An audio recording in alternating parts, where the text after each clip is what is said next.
You know that feeling when your phone just gets it? Like when it instantly translates a sign in another language, or a chatbot seems to totally understand what you're asking? Well, that's not magic. It's an incredibly powerful field of AI that is completely changing our world. So, how do these digital wizards actually pull it off? Come on, let's pull back the curtain and see what's really going on. Okay, so take a look at this. You're looking at the absolute heavy hitters of the AI world.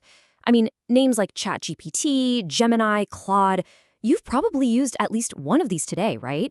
And just look at those numbers.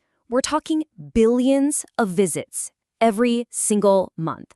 This stuff isn't some niche tech anymore. It's a full-blown global phenomenon. It's writing our emails, it's making our images, it's just fundamentally changing how we get things done. But here's the thing that kind of blows my mind. How do they actually understand language? I mean, it really feels like they're thinking, right? Like they just comprehend ideas the way we do. But we know deep down that computers only speak in ones and zeros. So, what's the secret sauce? How does a machine go from just a bunch of text to a conversation that feels real? That's the big mystery we're going to solve right now. All right, so the secret? It all comes down to a field in artificial intelligence called natural language processing. You'll hear it called NLP for short.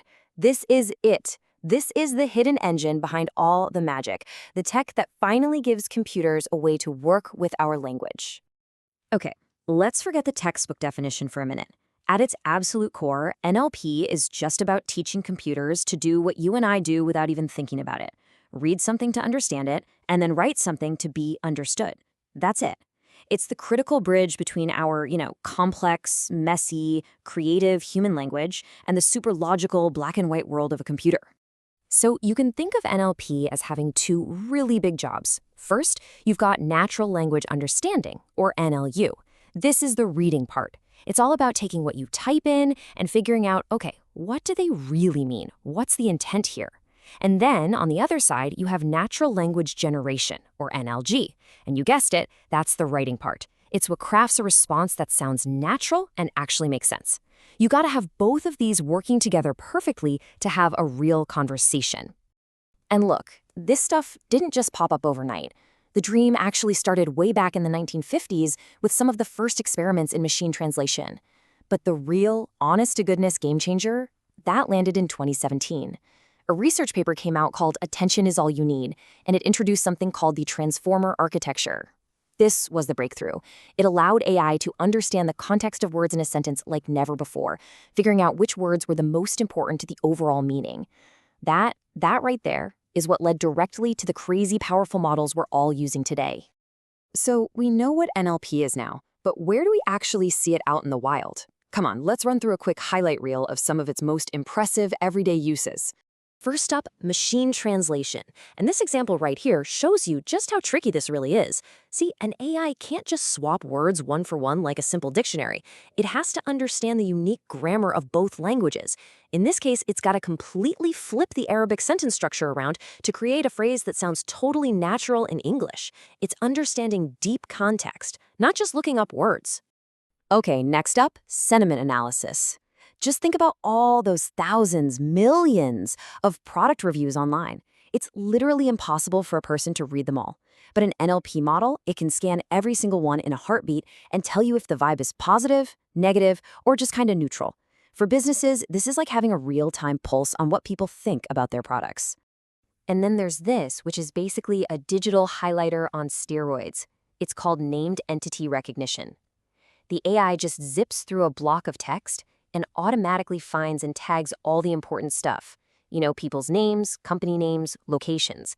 This is a huge time saver for anybody who needs to quickly figure out what a long document is all about, like researchers or journalists.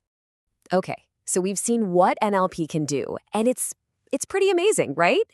But how? How does it actually work its magic? Let's take a quick peek under the hood and see what's going on. Here's why this is so hard for a computer. Our language is incredibly complex because it's built in layers.